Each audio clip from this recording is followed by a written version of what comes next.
Have you ever trained a puppy? How long did it take? Sit. This is Tobias. Sit. I'm delightfully facing the challenge of training him, teaching him to follow my commands, mostly in unnatural settings like fetch, sit, down. But it takes time, it takes many trials. My research is quite different than training my puppy at home. Instead of training animals, I work with mice and the naturally occurring behaviors in the laboratory setting. In nature, animals must perform certain tasks in order to survive, and they must do this successfully every time and without any training. Think of a mouse out in the field, minding its own business, and a hawk appears out of nowhere, dives in to catch the mouse. Now the mouse has to avoid this predator to survive, must escape to safety. We have a setup in the lab to simulate this condition. We show an expanding black disc above the mouse that mimics an approaching predator, and the mouse will perceive the threat and escape to safety immediately. Now this animal did not receive any training prior to this experiment. The mouse has never been in this arena before.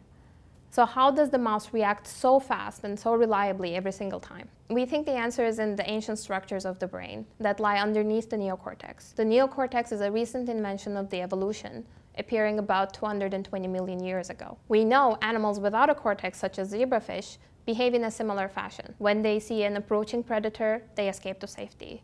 If they see a visual stimulus, such as an expanding disc, they escape to safety, just like the mice. So it is only natural for us to think that these behaviors are carried out by the subcortical structures in the brain. How can we test the behaviors of a mouse without a cortex? Well, we're lucky because we have a mutant mouse that never develops its cortex due to a gene deletion. Now we can ask the question, without a cortex, can the animal still successfully avoid an approaching predator? Or can the animal learn how to hunt an insect that it's never seen before, become an efficient hunter?